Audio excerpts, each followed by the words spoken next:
How to let people repost your TikToks. To get started, you first need to open the TikTok application on your phone.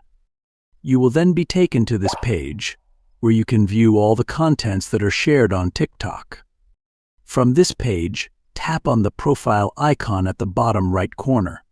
Once you're on the profile page, tap on the three bars at the top right corner. Then, select the Settings and Privacy option.